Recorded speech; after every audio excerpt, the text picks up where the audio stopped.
Hello and welcome back to the IceMac MMA podcast. I'm Jackson McCarty, joined as always by Alex Eisman. And before we get into any of this, which is entirely a year in review for 2023, as well as a look ahead to who we think will be champion at the end of next year, make sure you like, you subscribe, you follow, comment, do anything you can to help us out. We appreciate it. Doesn't cost you anything.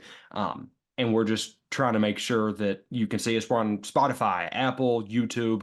You can find us all there. Our Twitter links will be in the description. Alex, were there whoa, were there any surefire, like as soon as you saw it, knew it immediately awards, award winners that you have on your list? I had to think about most of them. Honestly, I think the only one that was, I'm looking at him right now. I think the only one that was like, I knew this was going to be it was my KO of the year. So mine Um, was female fighter. okay. And I have a feeling who it's going to be with that. We'll obviously get to that very soon. Yeah. I tried to, obviously there are just some that are shoo-ins, especially for some of the future champions. But I tried to get a little interesting with it, and I'll provide some rationale as to why I did that. But I think when you explain it, or when I explain it, it'll make a little bit of sense. But yeah, it's gonna be a jam-packed episode for sure. It's our end of the year. Love doing that. I went back and listened to ours last year, so um with the future champions, I will be presenting our picks from last Oh, year at who we picked at the end of 2023. thank So God. Thank God you did that because I did not yeah, even consider that. I knew we needed to count record, but I was like yeah, overwhelmed by that yeah. concept. Maybe we But should start doing a running tracker this year. But MMA in a year, every year, you're never going to have consistency. That's the beauty of this sport. It's always going to be chaotic. So obviously that means surprises. The first award yes, we want to start with today, the biggest surprise of 2023, Alex. yeah. Actually, I lied about this one too. This one was super easy for me. Yep. Sean Strickland. Yep. I think without question, it's when you think about the fights that he had before he went into the Izzy fight. That this was Izzy's. Izzy didn't want to fight him, not because he was scared necessarily, but because he wanted to fight Dricus, and Sean just so happened to be the only available middleweight out there. And it wasn't like he didn't earn it on merit. It was more so on availability. Like Yeah. he had lost some close fights. They were close, but he still lost them. But it was just seeing the way he attacked Izzy in that fight, no fear. Like I I think that was a no-brainer. Yeah, I went a little bit more specific. I just said Sean Strickland's performance versus Izzy. Okay. I because I did want to give it more to him like a moment than a guy, but Strickland as a whole, if you would have told me in January that he would be a world champion, and have beaten Israel Adesanya, I would have laughed at you, right? And the fact that he came out there and knocked Izzy down, we got the hilarious meme out of it, Yeah. obviously, the America or the flag painted over top of it and the pod noises. But it really was just like in the moment. It was you kind of freeze up a little bit and you're like, what is happening right now? And obviously that warrants as a surprise. And Strickland more than earned this. He could have been up for A three lot. awards. Yeah, three Yeah. awards that I'm saying just immediately. Yeah. He could have absolutely had his Trevor Whitman year, whenever Gaethje and Rose and Kamaru all went crazy. But I don't personally, this is the only award, spoiler alert, that I've given to Sean Strickland. Yeah, me as well. I wanted to. I think I don't have a repeat award earner. I'm sure there'll be some repeats on the champ predictions, but in terms of awards, I think I've mixed it up with everyone getting a different one. But yeah, that was. I remember watching Sean Strickland just decimate Israel Adesanya. We hadn't seen Alex Pereira do that. No. Like that was a way more dominant performance from Sean Strickland than Alex Pereira in the first fight. Like no one has dominated Izzy like that before. Not Jan Blachowicz, I think. Like that was the most vulnerable I've ever seen Israel Adesanya, and it was just insane. Yeah, it was freaky. You know, it looked fake. It looked like you were watching somebody play UFC 4. You know, it didn't look like a real ordeal. But now that the dust has settled, um, Sean Strickland about to, have a chance to earn his first ruby for that belt Yeah. there. And, hopefully he can just keep on keeping on because he is a good guy to have at the front of the sport at minimum because of controversy and because he's capable of doing that and going out and having performances like that. Yeah. So shout out Sean Strickland. That was a pretty easy one. Now we're gonna go to our biggest riser. Yes. And Jackson, you go first for me. So this one was a pretty easy one for me. I'm not going to say it was, the most easy selection of this at all. Like I said, best female fighter was my easiest, but Tom Aspinall. Yeah. So I think people, or if at first they hear that and they're like, well, he was always a really hot prospect or whatever. He was coming back from his injury, this time last year. He was recovering. He got back in the octagon, 2-0 this year. What did he come back? July? Something like that. July, August range. Yeah. And then, is now a champion, interim, no interim, whatever you want to call it. And he beat Sergey Pavlovich to get that belt. Yes. Super impressive. Yeah, I mean, it was the perfect year for a guy like Aspinall to not only get back in the cage, but now he's got his hand on some gold. And I think, if John Jones doesn't retire after he kicks Stipe's head off, that fight will be real money. And I don't know if that's one Tom couldn't hypothetically win with John getting older. Yeah. So I don't want to speak too much about this right now because Tom Aspinall is receiving a different award from me. Little Oh, spoiler alert. okay. Um, so I am with you on that. I agree that Tom Aspinall had a great year, great performance.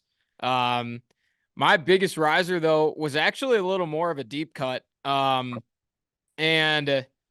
I chose Benoit Saint Denis.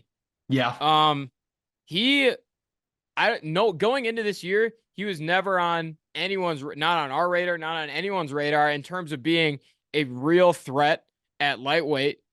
But now you look at the division and you look at how he's looked in he fought 3 times this year.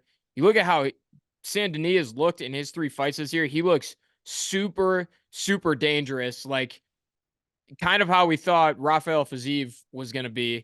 Obviously, he's since we got kind of reality checked with that. But to me, Saint Denis is kind of in that area of could this be the guy to kind of break the old guard of lightweight that we've had at that top 5 for a while? And I think he could do it. Yeah, dude. He's one of those pure numbers. Benoit Saint Denis is probably the biggest riser.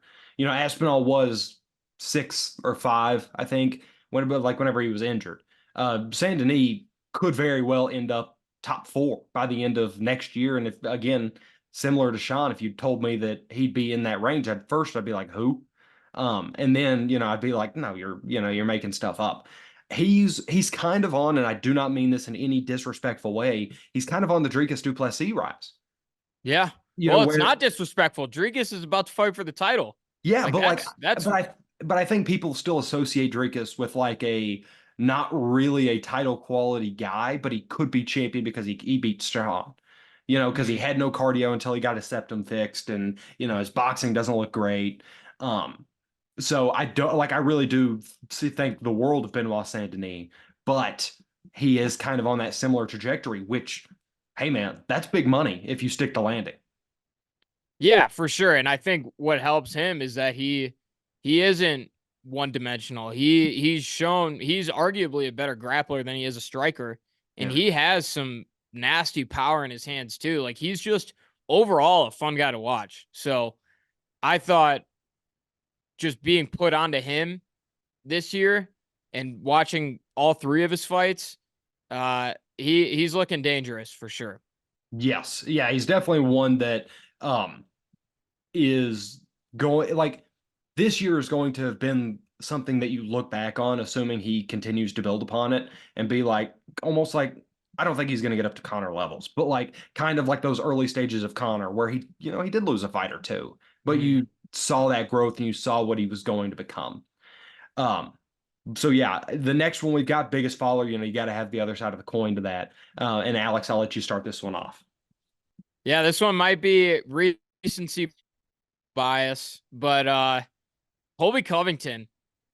I thought And about it. not necessarily for, yes, he lost the fight, but it's more the outside circumstances of the fight because he got this questionable title nod over some more deserving guys, namely Bilal Muhammad. Um, After not fighting for a year and a half, his last win in 4 years or so. I don't know if it's exactly 3-4 years. Was Jorge Masvidal. Lost two title fights against Kamaru before that. Like he has not been active. He has not beaten anyone that he deserves a title shot in 2023. Like, but he still got it. He got that Dana White privilege. And I Well, think the biggest, he's not even the most prominent Trump guy anymore. Strickland is. yeah, Strickland is. And Strickland, it has nothing to do with the politics because Strickland, I think, is super likable. Like, I think he says a lot of questionable things and is like, I don't agree with everything he says, but like personality wise, he's like a genuine person. And Colby, especially when you factor in the stuff that he said about Leon's dad, like he's trying too hard to be something that he isn't because he struggles even with his character, Like he can't spit out the chirps that he's been like cooking up in his head for months. Yes. He sits there and stumbles and bumbles and fumbles over what he's getting at. Um, Yeah. but and so I will, like I said a minute ago, I did consider Colby. I really Mhm. did. And a couple notable mentions. Jessica Andrade was locked into this role had she not beat Dern. Mhm. I mean, I Yeah. had no questions, but she did manage to do that. Jorge Masvidal, worth a mention. You know, I ultimately settled on, and weirdly enough, he got a win this year, but it's Anthony Smith for me. Yeah. I was thinking about him too. I I was mean, thinking about him. it was a total malfunction down the stretch for him, man. Mhm. It was like where did let me pull up his shirt off just to make sure. His first fight of the year, Johnny Walker, in May, goes out, does not look good, looks defeated. Goes out, gets a split decision against Ryan Spann, okay, and then Khalil Roundtree puts him out. And all the while, he has looked very much a shell of himself and not comfortable. Tony could have been up for this, but we knew what was about to happen after Chandler. That was 2022. Yeah, Tony, I thought about Tony too, but that is just like he's not falling anymore. He's been at the bottom for Right. this entire year. Yeah, That's not falling. he started at the bottom and never left. Yeah. Because after he got that up kick from Chandler, it was over. Which was I couldn't remember exactly when that fight happened. I thought it might have been January. So I was just like, dude, if this is still in 2023, this is KO of the year by far. But Yeah. um, obviously in 2022. But yeah, Anthony Smith, as far as what maybe not ever, expected to be a champion at this age, but as far as what we expect on a performance level, the most rapid decline. Yeah, because you'd think that he would beat Johnny Walker and Khalil Roundtree Yeah. a year ago for Yeah. sure. If they fought at the end of 2022, he probably would have won both. Yes. Um, Maybe near the end, possibly not, but earlier in 2022, especially, I think that we would have seen Anthony Smith win some of those fights. But yeah, no, I agree with you on that too. That was one of the guys I was looking at. For me, it was just the Colby's stock. It just after that fight is in the gutter. He's never going to see a title shot again. No one's going to want to fight him because he's a dick and he's not exciting. And Dana, after the fight, said that he looked old and slow. That's like a death sentence. Yeah, dude. If Dana's saying that, like, it's same thing with Tony's or being like, hey, Tony should retire. That is Dana speak for you will never see him in the octagon again. Yeah. And Colby, old and slow, guess what that means? you're headlining fight nights against at the the number Apex. right against the number 8, dude on the rankings as a gatekeeper now. Hmm. So yeah, I definitely see yours from the, I guess where they were as far as like in standing with the company relative to where they are now. Hmm. And then I went a little Yours bit was more more performance based. Yeah. right, Yeah. right. But Colby definitely did pop up in my head though. Yeah. So now we're gonna go to, is it KO of the year? It KO of the year is is. next. It is. Yes. And So you start us off. like I said at the beginning, this one was probably the easiest one for me, and that was Izzy knocking out Alex Pereira. So I thought you were going to go Tom knocking out uh, No. because of you mentioned Tom. Wow. So Yeah. he, Yeah. okay. Yeah. I Yep. mean, folks at home, do the math real quick. Yeah. You So might be able to figure out I'll what he's get to going to that. win. I'll get to that when we get there. But Oh, uh wow. so my KO of the year was Izzy over Alex. That like perfectly encapsulated why Israel Adesanya is like exciting and has gotten to the level of fame that he's achieved. Now, since his earlier days in his title reign and has kind of come up in the UFC, he's kind of branched off into being a point fighter and just like a weird dude who like allegedly has sex with his dog and stuff like that. Yeah, But which is sourced by Sean Strickland, so maybe we don't take it too serious, but he was still, pretty butthurt about it when Sean was talking to him though. So, you never know. You might never have set know. off some alarms there. But um but yeah, that was just like that's the Izzy Adesanya that I miss so much, like seeing on a consistent basis. And you factor in the history with Pereira, how Pereira has been his personal boogeyman who's followed him everywhere and beaten him everywhere. And just the 1-2, the 2 shots to knock him down, the celebration afterwards with the 3 arrows, like I was hyped, and I've become less of an Izzy fan, you know, really since 2021, end of 2021, because that's Yeah. when he stopped being fun to Yeah, it watch. started tailing down. Um, but that kind of reminded me, why why I would want to like tune into this guy anytime he's on the mat. You know what I'm saying?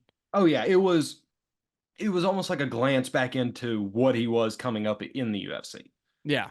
You actually got to see that fire kind of back in him as opposed to just wanting to keep his belt. Yeah. Which And is that exactly what he did against Strickland. right. He went out there and fought to survive as opposed to fighting to win. Yeah. And Strickland obviously had different plans that night. Alex, my best KO is not only what I believe to be the best KO of the year, but also an insurance policy because I know you wouldn't put this up. I know you wouldn't talk about it. It's Justin Gaethje head kicking Dustin Poirier.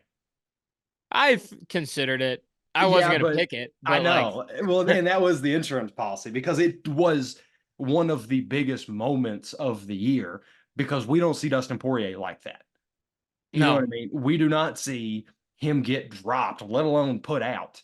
And Justin Gaethje, I mean, as uncoordinated as those kicks look, man, there's some power behind them. And so gets that head kick, cements himself as the true new guy to beat, I guess, in that division, that at least isn't the champion, that role that Dustin has filled for so many years now. Um, Big moment, big win, big fight. It all just kind of came together the right way. And not to mention, it wasn't, you didn't have to follow up on it. You didn't have to go to the ground and drop a couple in there. It was the kick and the ref was there. Well, and it was redemption for Gaethje too, Yeah. because Poirier knocked him out the last time they fought. It was years ago, but it happened, and that's another thing where Gaethje was getting his get back on him, and you gotta respect that. Obviously, I was upset with it. I was upset with the decision because Dustin's my guy, but like looking at it objectively, of course, that was a phenomenal knockout and very exciting. Even though I was face down on my floor, just like asking why. But Sounds like just another Thursday for you. But Tom Aspinall's knockout of Sergey Pavlovich also worth a mention here. yeah, for Just for sure. shock value. Yes. Yeah. Yeah. Yes. But And I guess if we want to include the more recent one, Josh Emmett and Bryce Mitchell. Josh, yeah, that one I was thinking about too, and I figured I already took one from 296. I didn't want to get too recent with all of it, but I just remember how I felt watching uh Izzy knock Alex out after looking like he was going to lose again. Like that was just the change of um the change of momentum in that fight was kind of what did it for me too. Yeah, because of the circumstances actually around the Yeah. knockout. Yeah. Yeah, I feel So that. it was pretty good. Sub of the year. A lot of good options actually. There are a couple that I struggle with. But I'll defer to you for this first one. So this one I kind of figure we'll have a unanimous winner. Yeah, or assuming we decide to roll that way, Shavkat standing RNC.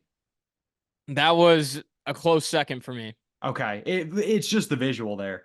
Yeah. It might not have been the most technically proficient thing. It might not have been, whatever, but he did just kind of manhandle Jeff Neal. And a guy who is so difficult to finish too. Yes. And, did it on his feet, made him pass out while not even being on the ground. Um, it's just violence in its purest form, and I couldn't not go with it.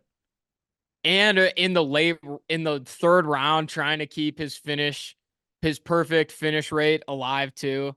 Pulled it out And of the his fact that bag. he was able to do it, like that was nuts. Yeah, That was nuts. and I mean, like you can put that image up on posters.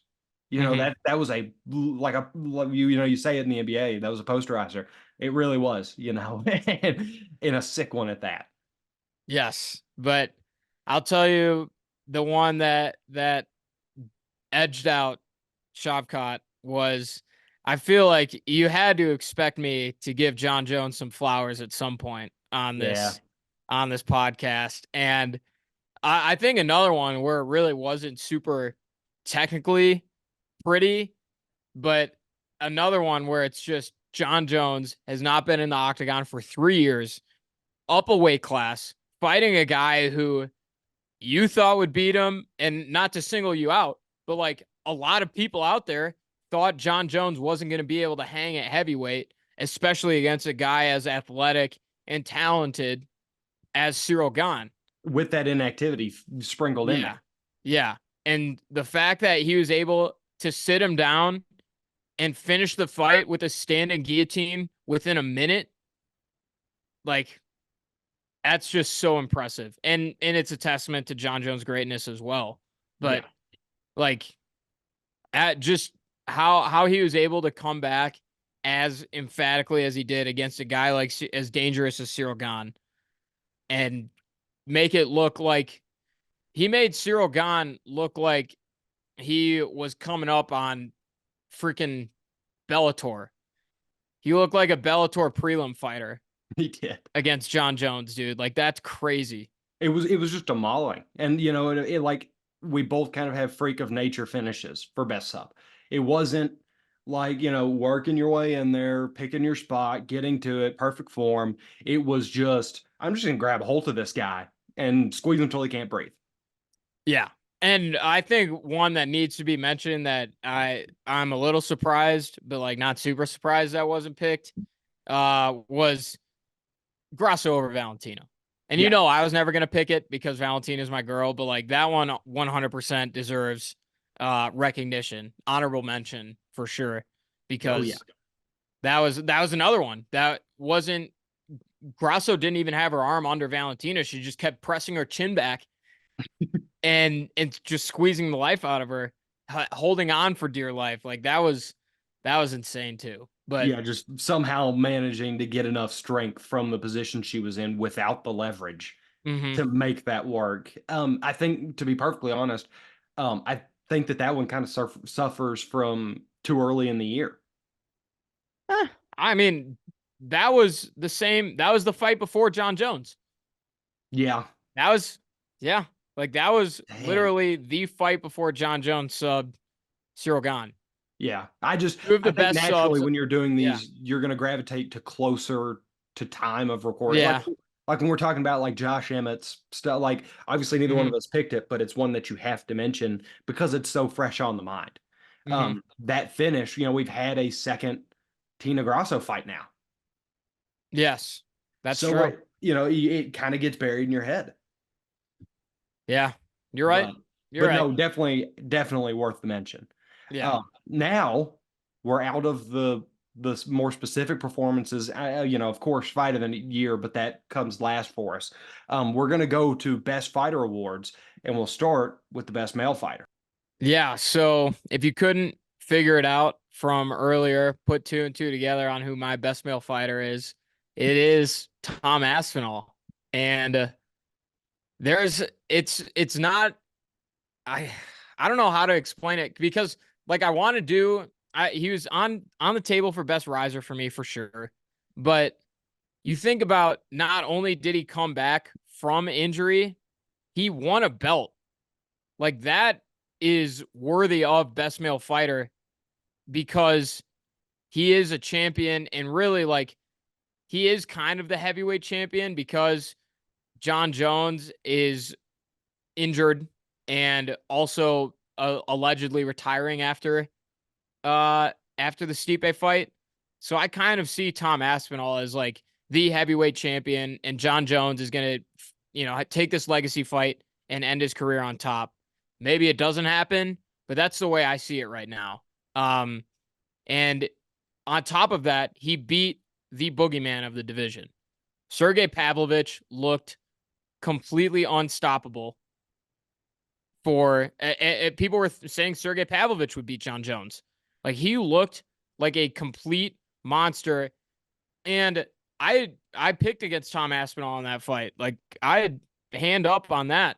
So it was just so impressive to see him come back better than he was before he got injured and beat one of the best fighters in the entire promotion. That's really my reasoning behind it. I think he is, and maybe it's to me, best male fighter is kind of you can go one of two ways with it. It's literally who is the best fighter in the UFC and like who had the best story, I guess, Yeah. And that's kind of where I'm at and why I picked Tom Aspinall with that because I think just the story of his year this year was better than anyone else in the promotion. Yeah, and I completely get it. He as much as I love Tom, he really wasn't. I had two guys that I was narrowed down between. Strickland, because while I do love Tom so much, I do think Sean had a cooler story this year. Or Islam, who Yes. came out and put away Volk, and that was his one real demon was that people were on him about not being able to get Volk out there, not looking all that dominant against a dude coming up weight. And yes, I understand Volk was short on time for that fight, but mixed with the fact that we already know Islam Makhachev is absurdly good at what he does, putting away Volk with that head kick, not even it being a sub. He could have, laid on him and choked him out or whatever, but with it being the head kick. And now he is, the rightful number one pound for pound guy. I couldn't go any way but Islam here. I felt really confident that was, just for not ever really being in question as to how good he is and just coming out there and doing what he could against the guy that was in the cage with him. Um, Islam takes that award for me. Yeah, beating Volkanovski twice. We knew how good he was. Just cemented that. And that's obviously not one that I'm gonna contest at all. Strickland in particular, what eliminated him for me was the fact that he did lose in 2023. You Yeah. know, Yeah, he Strickland did. lost in 2023. Like Aspinall didn't lose and became a champion. I know it's interim champ, but still. And it is about the competition that they face too. Volkanovski, of course, was the former number one pound for pound. That's now Islam. And Sergey was up there in the pound for pound rankings as well, up number one in the heavyweight rankings. Um, so yeah, I think it's definitely Islam is the best fighter in the UFC. That's I don't think that's any debate anymore. But still, part of it for me was just what Tom Aspinall did to achieve the highest level of fighting. You know, I think if he would have been undisputed champ, if they would have stripped John, even just something as simple as them stripping John and it being Tom for the champ right now, I think he would have probably been my selection as well. But that interim tag is so vile. yeah. You know what I mean? Well, you're Um, gonna hate my next pick then. oh really? Yeah, you're not Nice. gonna. Actually, maybe not. But you go first for female fight of the year. I have a feeling of where you're going with it, Yeah. but I mean, it's the same song and dance as Zhang Wei Li, just because she is so good. Like there's no question that she is the best women's fighter on the roster, or performance wise. Now, Tina is still around, but Tina has lost and drawn her last two. Wei Li has not been, really touched since Rose. But so she won just the one fight this year against Lemos, but man, I'm eh, with a she year looked that really good. I about to say, She and, looked and really it was good. a year that Nunez retired. Like, Yeah, if Nunez is still kicking around, maybe you got some challenge, but what else do you want me to do here? yeah. This actually surprised me. I I wasn't sure if I wanted to pick Wei Li just because she only fought that one time. Obviously, like she is the best, but you'd like to see someone kind of uh just you want to see more activity a little bit. I thought you were 100% going to go Alexa Grasso.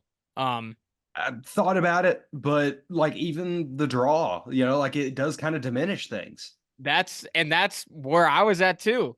Is like the draw left a bad taste in my mouth for multiple reasons as a Valentina fan as well, but that's a fight that I really did think that she lost. I think you would agree with that. Yeah, largely. Um I think she lost 3-2.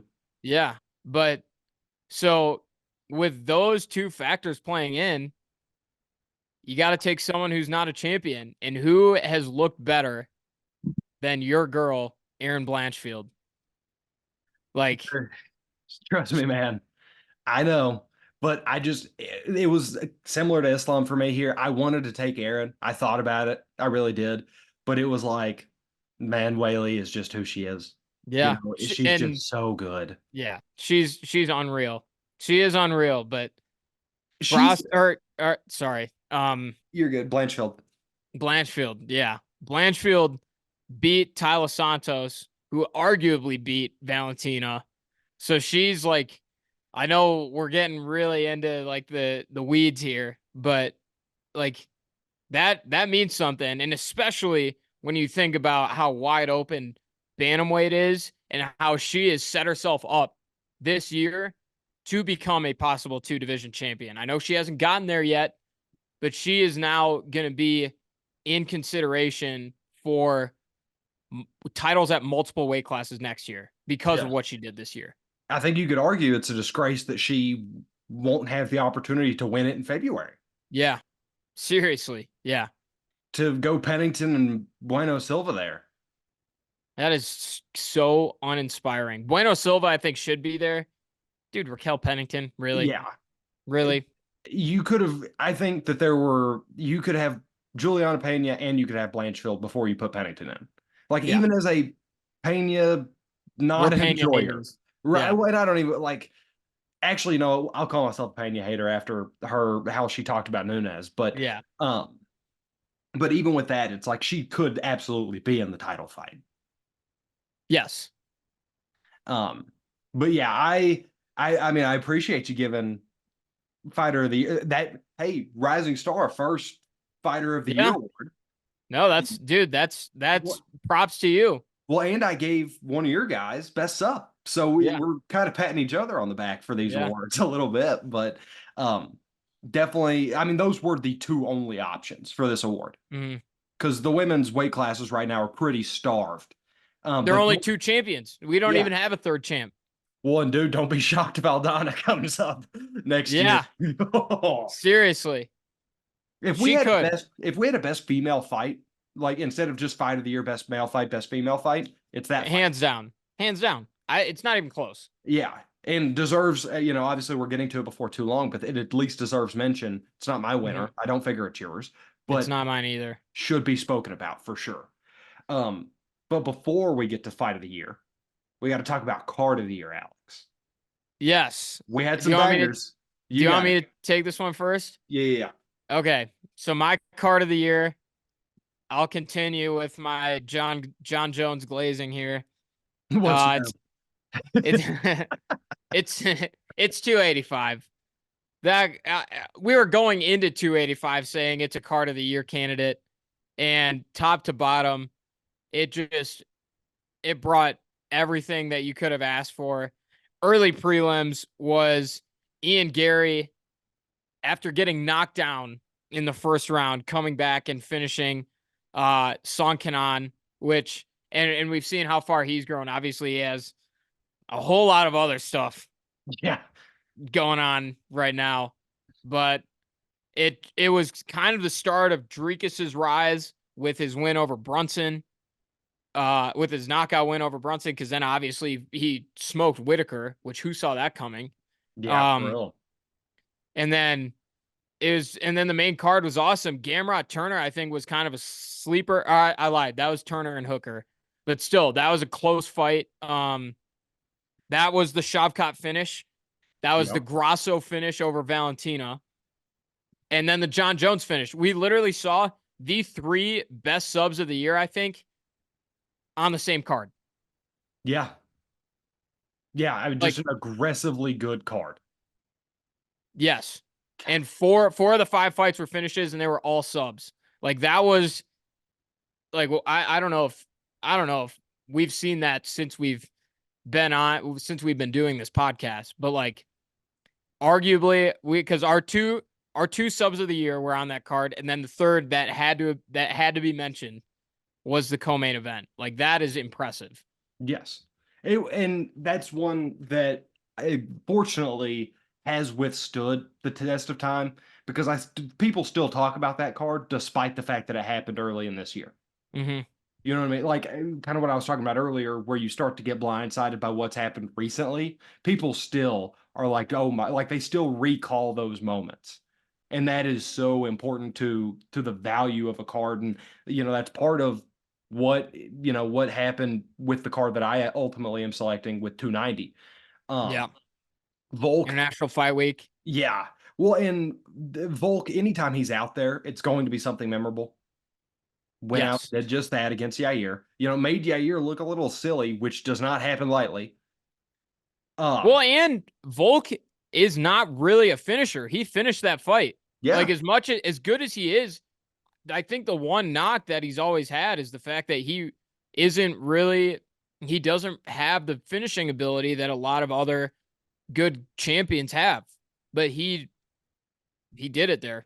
Yeah, well, and it looked like basically like I'm gonna show you guys again how good I am. That was that kind of moment for him. Anytime Brandon Moreno's on a card, it's worth the $248 that they charge for him anymore. A continuation of the Dricus saga, knocking out Robert Whitaker up there with the most surprising moment, by the way. I don't know that we consider that one enough, because it was genuinely like a what in the world did I just watch moment.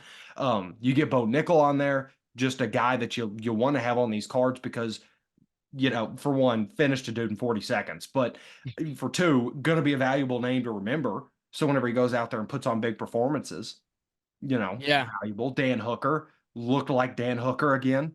Yeah, well, that was the fight that I stumbled on when I was talking about 285. The two arguably fights of the year on this card, and Dan Hooker, Jalen Turner, and Brandon Moreno and Pantoja. Yeah, 2 of the best fights of the year. Yes, dude. Like, well, and not even necessarily for fight quality. I was just so happy to see the Hangman back in the octagon. Yeah, It wasn't Dan Hooker. It wasn't some water weightless skeleton trying to, reinvent the wheel. It was just the Hangman, and he went out there and did what he did. And you get plenty of, Tetsuya Taira's on this card. Jimmy Cruden Menafield was a fun one while it lasted. Cameron Simon being on a card, always a good time. Like, a lot of value and a lot of guys that I think. So I don't know if you will remember this or not, but about this time last year, they flashed up on Twitter. It was a big thing going around that it was like, man, the UFC doesn't give us cards like they used to anymore. It was like early prelims had like Charles and Dustin and had like all these random guys that ended up being great, but weren't superstars at that moment. 290 could be a card where, in 10 years from now, they flash it up on the screen and they're like, whoa, they never give us cards like these anymore, Yeah. with all these dudes that people are just going to love watching. So was valuable. 296 also was in consideration for me. Yeah.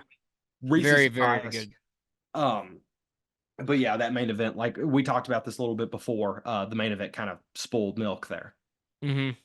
But I think those two were the two pretty clearly best of this year. And interchangeable almost. Like I don't think one was considerably better than the other. I mean, I really took 285 because it was John Jones, but like, you know, but like it was neck and neck. There's not really any separation between those two fight cards. But now for our last award, fight of the year. And I'm interested to see if we have the same one because it's possible. Islam Volk, number one. Okay, no, we don't. But that was one that I was thinking about a little bit. It Um, the big drawing point for me, because there were a ton of great fights this year. The big drawing point here, the big reason that I went that one is fight of the year, is because it by far created the most conversation. yes, It was the biggest fight of the year. Even the rematch was not nearly as talked about as this one was coming into it. It lived up to the hype. It was close. Volk looked like a monster. Islam looked every bit as good as we thought he was. It was two stars colliding and both standing through it. yeah, And you can't create value like that with very many fighters. So it wasn't an easy choice, but it was one that I'm satisfied with. yeah, and that's one that it's going to be different sort of lines of thinking here with you and I because yours was definitely the it had the biggest implications and like you said the most controversy out of any title fight, especially this year. I just went for violence on this one, and that was Justin Gaethje and Rafael Fiziev. Yeah, That one was straight. That one was 15 minutes of just blood and gore. that was my number three. Okay, what was your number two? Uh, Moreno and Pantoja. Moreno and okay, yeah. That one was super violent too. But yeah, Justin Gaethje. We should rename Fight of the Year the Justin Gaethje Award at this point because And dude, the UFC will probably actually do that. yeah, I mean, you can't not have a legacy award for that guy and finishes, or in big moments and fun fights. Just the Justin Gaethje Lifetime Achievement Award. yeah, exactly. But But yeah, dude, anytime you put Gaethje in a cage, it's magic. Fiziev yeah, was there to play. Gaethje discovering what a jab was in that fight, like monumental moments for that man's career whenever he learned he could just yeah, throw his fist straight. yeah. Well, and obviously we talked about Gaethje first and foremost as we should because he won and he's been doing it for a long time. But you touched on it. Fiziev did come to play. Like he made it close. Yeah. He did. Like Fiziev gave him everything he had, and that was another one that I think was a split decision too. So put it in some doubt in the eyes of the judges, but God, that was insane. I Like, I would argue it that was fight pure is violence. I would argue that fight is one of maybe 2 or 3 times that the guy standing across from Justin Gaethje showed more warrior spirit Yeah. in the fight. That does not Yeah. happen In a often. losing effort. Yeah. Exactly. Like Fiziev, all the props in the world because any weaker man would have been out of there in round 2. Hmm. So, But no, he's a dog, and he'll come back and be he'll have success after these top guys, start retiring and leaving the sport too. Fiziev will be here for a while. yes. Yeah, he should stay untouched. Okay, Alex. We've got our past as it was wrapped up. Now let's talk a little bit about the future. We have each individually, without consulting either one of us, picked who we believe will be champions at the end of the 2024 calendar year in the UFC. Um, we did predictions not too long ago. Hmm. Or hot takes or, that episode. And I said I only think one champion will remain at the end of 2024, and it'll be Islam Makhachev. Hmm. Do you I still will feel that way? I have two. Okay. I have two. Okay. Uh, how do we want for each weight class? Do we want me to give who we pick to be the champ at the end of this year, and then we pick for 2024, or do Yeah. we want to go through all? Okay. Okay. Yeah. So we're starting with females. We'll start and we'll work our way from smallest weight class to biggest weight class. So we start Hmm. here, female strawweight. Okay. So good on us. We both picked Wei Lee last year. Bang on. Uh, yeah, that one was kind of a no-brainer. But for 2024, it's not going to be her. It's gonna Really? be it's gonna be Tatiana Suarez. Okay. Okay. They'll fight. They will fight next year, They will. and I think Suarez wins. It's just a matter of who does it. So I have Whaley. Hmm. And I remember whenever we were doing the hot takes, that was the conversation that was kind of what held you. It was, will it be Whaley or will it be Suarez? I am leaning Whaley, but it's like 60-40. You know what I Yeah, mean? It's not a confident thing. And it does break my hot take, which does suck a little bit, but I'm not going to lie, just to keep up that hot take, Uh, yeah, and, like I was saying, best female fighter, she is what she is. She is just a monster. She is very good at this whole MMA thing. So it's hard to bet against her. So I rolled with what we know. yeah. And it's we saw Whaley struggle with Rose wrestling, Hmm.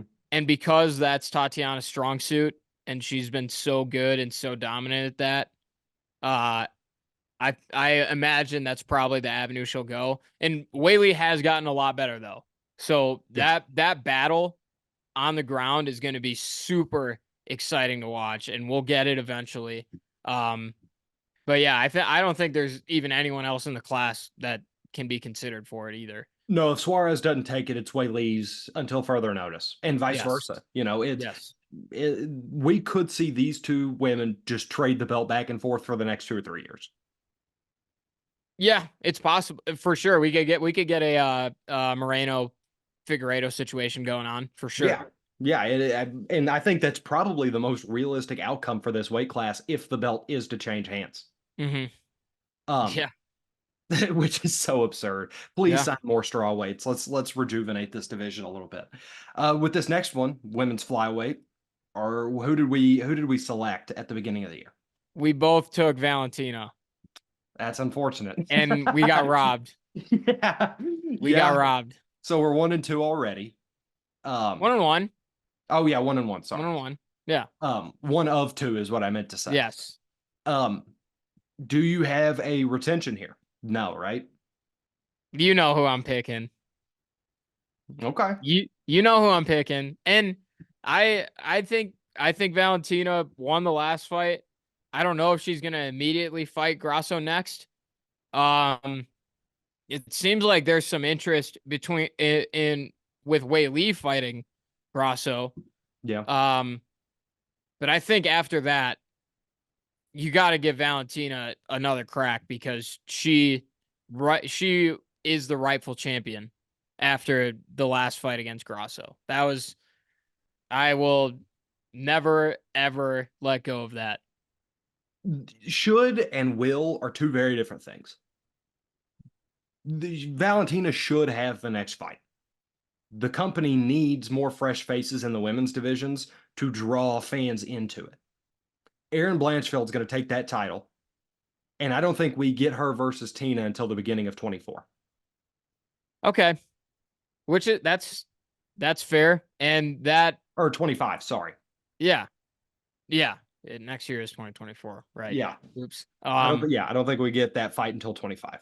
Yeah, and that definitely aligns my with my female fighter of the year pick. Mhm. Um I but I'm going in a different direction on this one just because I think Valentina is she she will eventually get another crack, especially if the Grasso and Whaley potential fight is early in the year, which it sounds like it could be. Yeah. Um so yeah, we'll see what happens, but I can't. Whaley could really screw all this up if she She comes, could. because she could be almost wholly inactive at strawweight, which would obviously suck. But if she has to Mhm. go up and picks up a belt, she either vacates strawweight, and then God knows what happens to it then, or she looks vulnerable, loses that flyweight shot. There's so many weird outcomes that could come from that fight. I Yeah. almost just hope it doesn't happen, because I like how the company is starting to almost get these pillars at female weight classes, where you have your Blanchfields, you still have your Tinas, Grasso, Aldana, Weili, Suarez. I like that it's starting to populate. I don't really want to see that crossover right now. hmm I'm with you. I'm with you on that. But bantamweight, I also pick Valentina. Oh yeah. And so you pick Nunes. I'm So gonna that's a give you that yeah. because obviously she won the last bantamweight title fight. She's retired and it's vacant now, but like She's she the is the most champ. active champion. Yeah. Yeah. By all intents and purposes, Yeah. Amanda Nunes is the champ until someone wins the vacant title fight. Um, and the reason why I didn't take Erin Blanchfield to be the flyweight champion is because I think she's going to fight for the bantamweight belt first, because that division is the flyweight and strawweight are way more talented and deep than women's bantamweight is. And that's a situation that Blanchfield could stroll in, win the belt, and keep it for as long as she wants. Yeah. As long as she doesn't want to go back down to fly, you Yep. know. And I trust me, dude, I thought about it. I almost put her down as a two division champ, but my logic here, I think Myra Bueno Silva is going to win the belt to become the Bantam champion. Mm-hmm. With Blanchfield, I don't know if the marketing is there yet for her to potentially be a two belt champ. So I think they're going to try to get her the flyweight championship first. And then you need somebody who generally sucks. It's for her to conquer. There's somebody that people don't really like and would be fairly easy on box office. You could sell it. I think Juliana Pena takes it off of Myra Bueno Silva, and Oh, we attempt to build the Blanchfield becoming two belt Blanchfield and taking it off Pena, who would kind of serve in this almost villain role. Because, dude, hateable champion sells. That's what they're trying to do with Colby. they do. It's just, but she's another hateable champion that's not very good at fighting either, like Yes, Colby. but the whole bantamweight weight class right now for female fighters, it's not like it's an impossible feat for her to go out there and beat Mayra Bueno Silva or Raquel Pennington. Dude, I just don't know how marketable Pena is even. Is she more marketable than Irina Aldana after that fight, or Blanchfield just fighting on the main card? Like Blanchfield fought Molly McCann, and that's a fighter that a lot of people know and like, and made her look like a 2-year-old in there. But I'm not necessarily talking marketable in cage. I'm talking marketable with a microphone. Because if you give Pena a belt and she continues to talk like she did with Nunes, I think that the money will start coming in, and it'll just be a situation of whoever is in the octagon with her, we're cheering for that girl. Yeah. And you can kind of elevate Blanchfield that way because I don't know right now if there's enough star like beating Tina would be a monumental thing for her. But when you don't have stars, you need to manufacture something that's at least entertaining. And Pena is at least somewhat entertaining from the aspect of what did she just say? Yeah, I guess. I don't know. I don't like it, but that's what I did. Yeah, I I just think that is the way easier path for Blanchfield to gold. And maybe she'll come back down to flyweight and get it too. But if she's trying to be a champion sooner rather than later, it's going to be a bantamweight. All right, so we've got just a handful more fighters. We're starting with the male, going to flyweight. We've talked about him a couple different times in this episode. Brandon Moreno is always going to be around it, and I think he's going to find his way back to it by the end of this year and be our reigning champion yet again for what, the third or fourth time? Yes, and that's who we picked in 2023 as well. So we are 1-2. I didn't want to reveal it yet, but we are 1-2. Yeah. Well, no, because I We both. was 2-1 in female, so I'm 2-2. You're 1-3. Oh yeah, shit. Yeah, you're falling behind, but also it's the UFC. You know what I mean? It's Yeah, not exactly easy to yeah. guess. So all right, tough look for me. But I I was looking at this and I was thinking about it because obviously I love Moreno and I want to see him succeed. But Pantoja is just his boogeyman, dude. Pantoja's beaten him 3 times. He has. I don't know if Moreno's gonna have it in him to beat this guy. And maybe it is a Izzy Alex Pereira sort of situation, and I'd be so happy to be wrong. But Pantoja is a monster. That He guy is. is just a beast.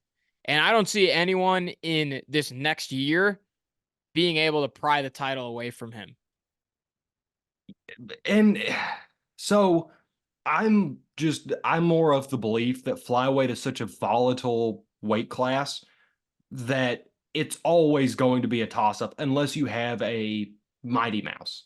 And Pantoja might become the Mighty Mouse, out there again, and he might ultimately just rule the land until he sees fit to be done with it. But Albazi could give him problems. I think my favorite person that's within striking distance of the belt that isn't Brandon Moreno to take that from him is Nicolau. Really? I was thinking maybe Manel Kopp. See, he's one of them that it's like I kind of get nervous that he just might not be in the cage all that much next year Hmm. because he's always got something weird going on around his fights. And then obviously you've got Mahayev, who they could just strap a rocket to. Yeah, I'm not as sold on Makayev as I was a year ago either. I don't know if he's going to be the champion.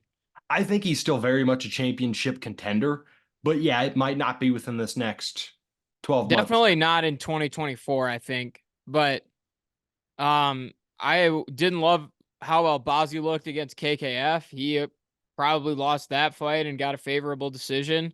Like, it's definitely, to me, Moreno and Pantoja are the two guys, and Pantoja has just had Moreno's number, so it makes sense to me that he fights Moreno again, beats him in my opinion, and then he'll fight someone else, whoever is next, probably Albazi, and beats him too. Yeah. And my thinking is just Brandon Moreno's always got something. Yeah, He's always got a trick up his sleeve. I'm not that worried about him getting past Albazi. Um, but it will put the UFC in a really weird position if he wins because then what happens? yeah, You've got the quadrilogy 3-1. You kind of have to give Pantoja the fight. So we're going for 5 with these two dudes, 5 fights, or you're gonna risk Brandon going down 4-0 against this dude. That's an NBA series. yeah. Well, if Brandon loses, he will Yep. never get another shot as long as Pantoja's champion. Exactly. So it's like for Brandon's sake, I am mostly just praying that he can get over Yeah. it, and because I do think he's very similarly talented as Pantoja is, but I think he now has more resiliency because of the whole Figgy series. And hopefully he kind of has that process in his head where he knows how to pick himself apart and build himself back up. Yeah, with his back against the wall, definitely dangerous guy. So I see it. I see it. And I hope it happens. I do because I love him. Yeah. But Oh yeah. Pantoja is just that guy's a monster, man. Lego God. Yeah, God of Lego, baby. Hmm. Okay. But So Bantam here. I have to pick away from my guy. Obviously, Sean O'Malley's the champ, but who did we have coming into the year? I had Cejudo, Yep. and this is going to be a big oof for you, Cheeto Vera.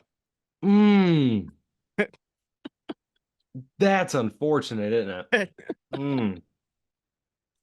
Boy, did I Yeah, know. Well, and I yeah. I sat here because I kind of forgot to go back and check that episode. Um, and I was just like, I feel like I might have picked Sean, because No, I mean you called it. You called it with him and all the props in the world. But when I heard you say Cheeto Vera was going to be champ in 2023, I was just like, "Oh no, that hurts. That he's hurts not going to so be bad. happy to hear that." That Yeah, hurts so bad. And one, he's not. It's not like I'm picking him to take it off, Sean. yeah.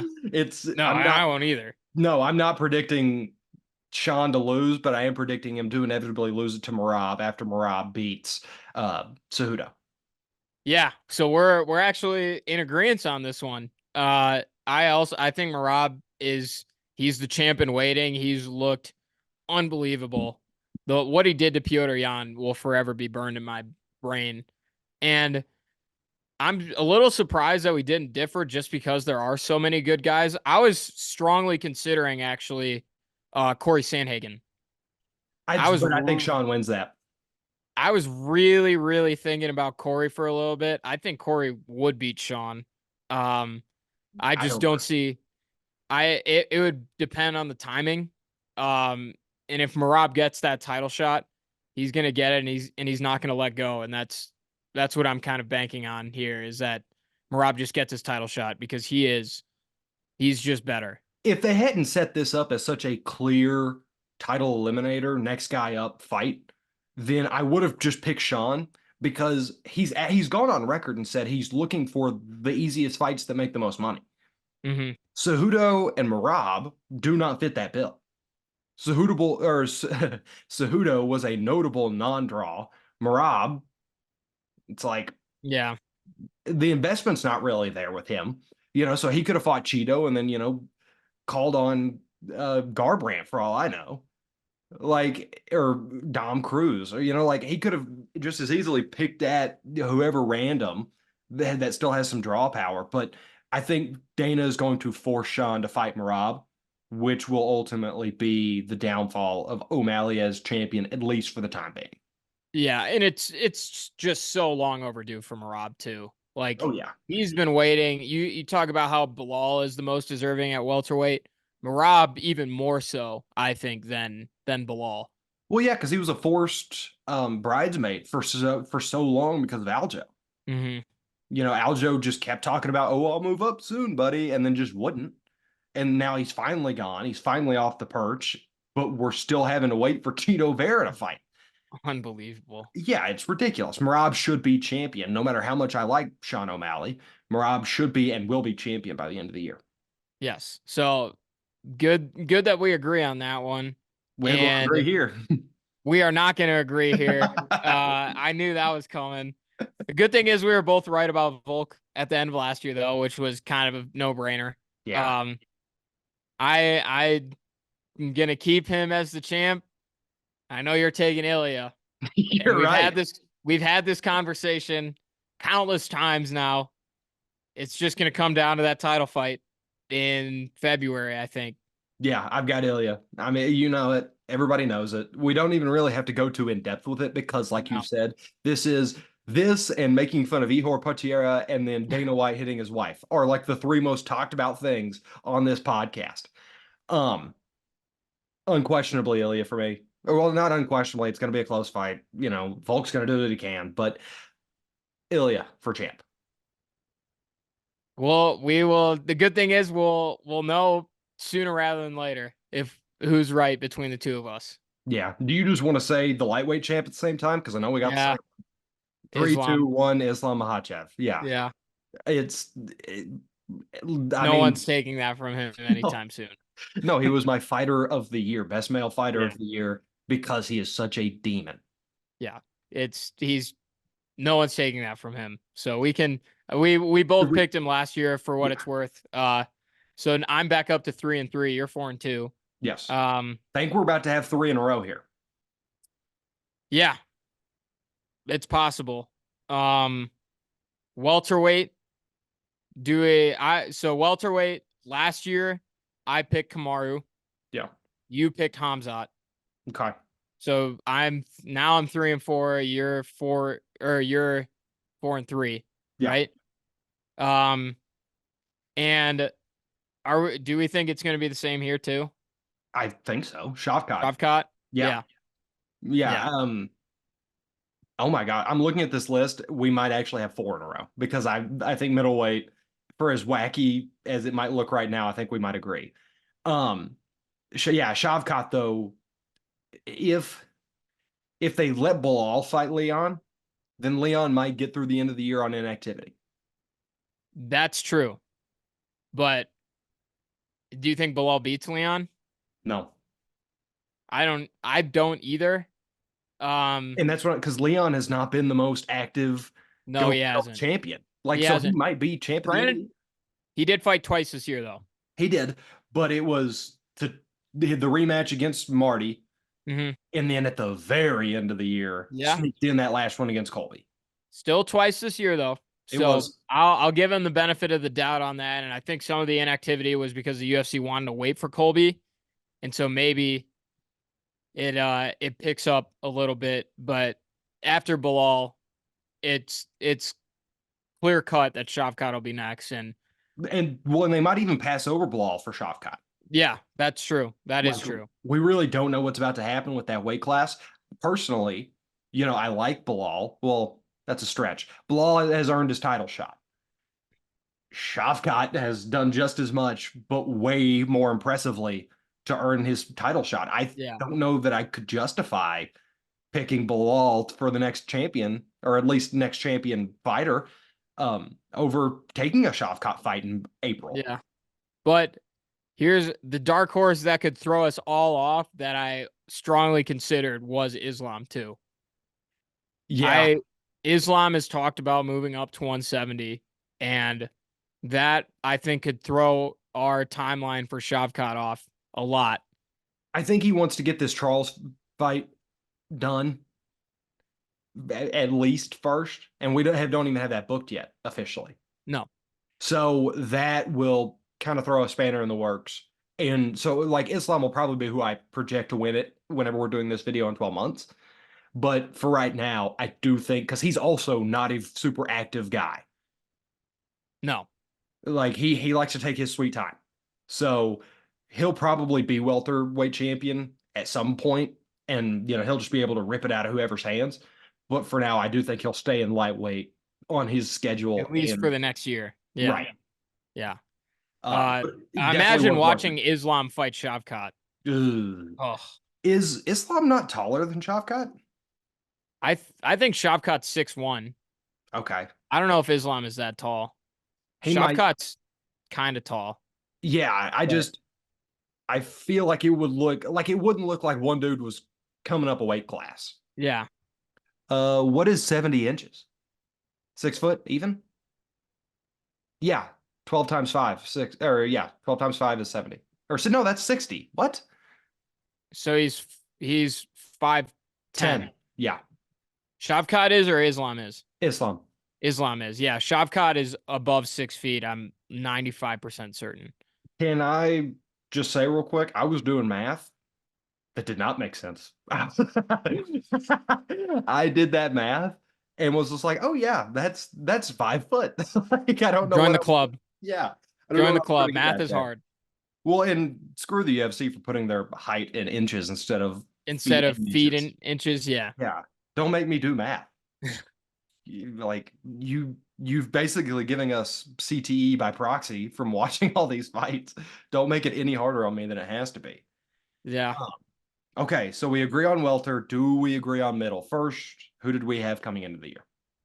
I had Hamzat, and this is another tough one for you because you picked Rob Whitaker. Mm, that's unfortunate.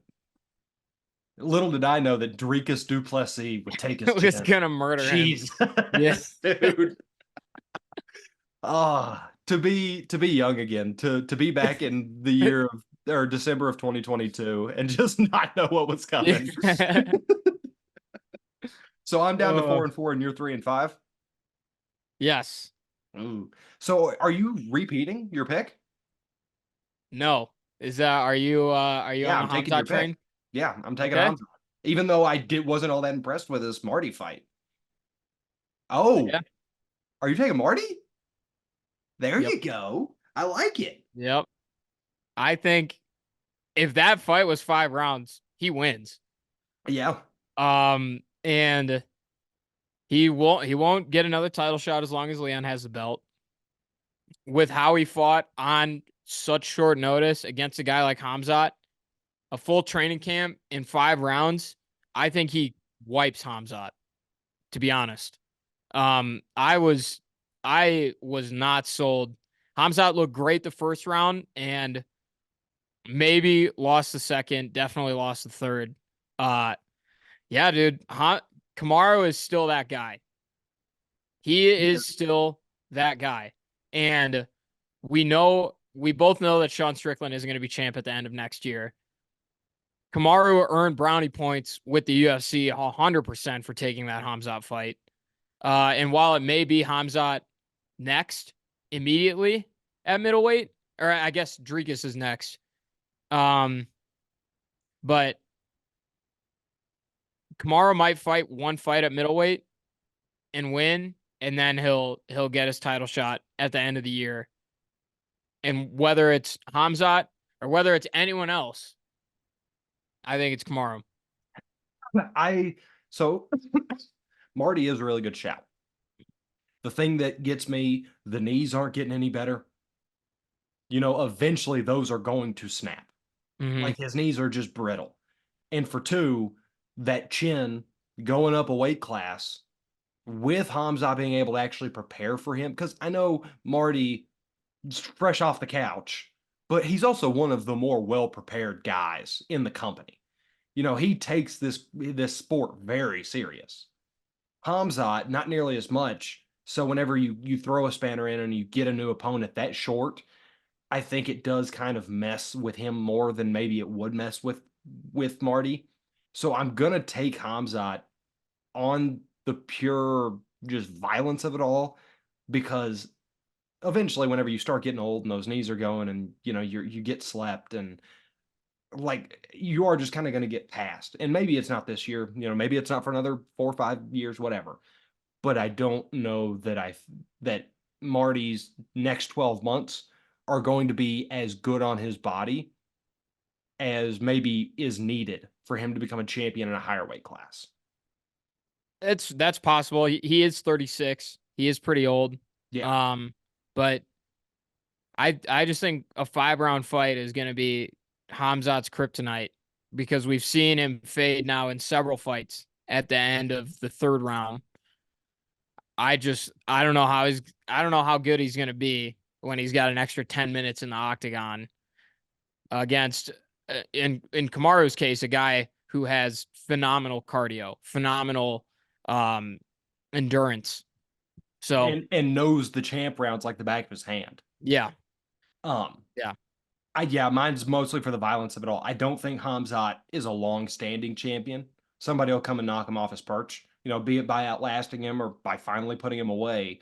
But I think that he can get to that belt and have a defense or two before things really start going sideways for him.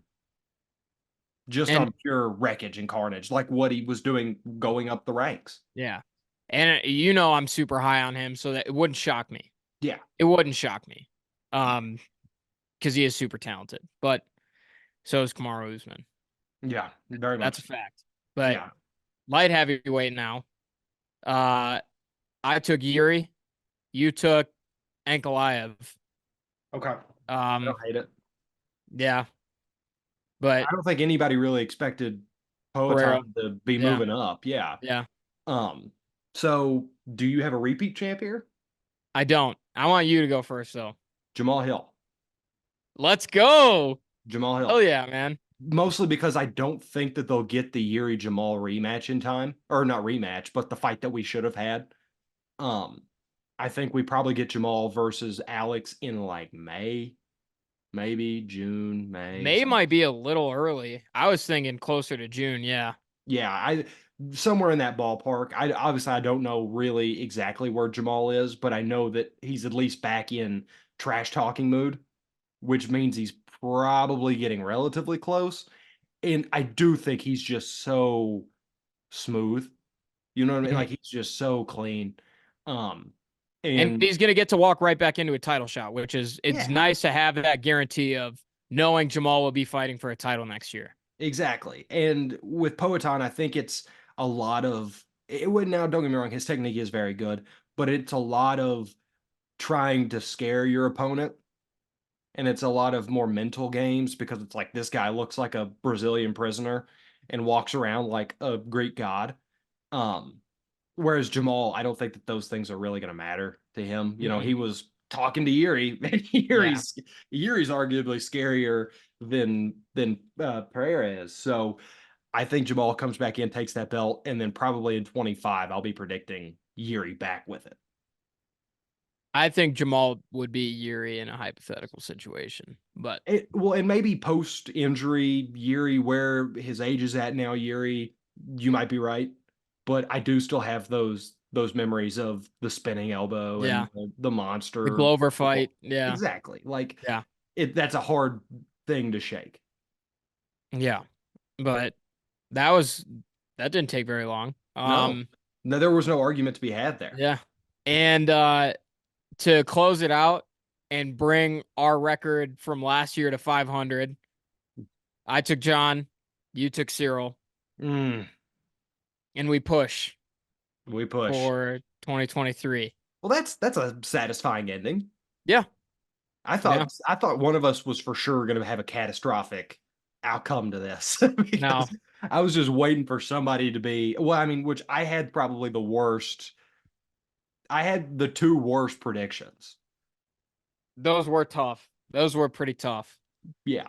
But my Valentina double champ aged like milk too. Well, kind of, but not really. Like after the second Grasso fight, like it wasn't that far Yeah, out of reach. I guess. But If I mean, if she puts away Grasso in that first fight, she probably is double champ. she possibly does. Yeah, that's true. Like I don't Oh, know that you were that far off. I think you were just unlucky. Whereas, yeah. like, I picked Cheeto Vera to be a champion. Like, that's just not good. I heard that and I just cringed, dude. That was that was so tough. God, But um but for my heavyweight champ, and I'll explain it, I do have Tom Aspinall, same. but it's not because I have him beating John. It's because I have John retiring and Tom either wins his next fight and gets promoted to heavyweight champ, or they vacate the title and Tom fights for it and wins before the end of the year. But if he has to fight John Jones, he won't win. I just think John retires and it'll be Tom. It'll probably John retiring. I do think Tom would potentially win, but regardless, I do have Tom just because there's more roads that lead to him than there are John. Yes. You know, there's Yeah. really one road for John, and that's for Aspinall to have pissed him off that bad. That he wants to keep fighting. Yeah. Right. And I just don't know that that's in John anymore. I think he I wants don't his think so either. If he's been holding out for Stipe like this, it's got to be his last fight, and he just wants to fight Stipe. yeah, it's to say that he beat the heavyweight goat and he did what he did against all of light heavyweights Yeah. champions and Yeah. idols. But yeah, Tom Aspinall. I really don't even know who would be my second choice. I mean, I guess John would be my second choice, but as far as guys we don't think will retire, I don't know that I have a second choice for this pick.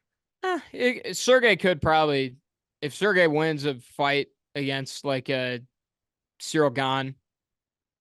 It can maybe be him again. And like he's so dangerous that you can't count him out.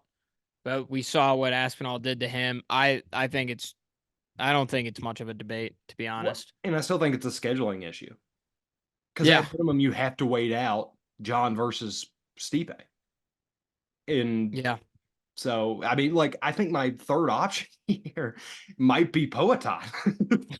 It could be. Honestly. Like, that might be my backup here as far as guys that I don't think will retire. Yeah. Yeah, But but Alex, that's a year in the books. We've been doing this for what, a year and a half now? almost a year and a half. We started in October of last year, so we're Oh, getting okay. there. We're getting there. Close. Okay. Close to a year and a half. We're But inching there. yeah, great year as always. Lot of great fights as we went over, and a lot of excitement, a lot of drama as always as well. And we're looking forward to keeping it going in 2024. Another good year for the boys. And as always, you can find us on YouTube, Spotify, Apple Podcasts, Alex Eisman KGWN on Twitter. It's Jackson TM on Twitter. Let us know what you think about our picks. Let us know what we got wrong. We're open to some conversation for sure. Oh, So yeah. Oh, yeah. yeah. But on to the next. Yep. Happy holidays. Have a great Christmas, New Year's, all that. And we'll see you in 2024. Yes, sir. See you, buddy.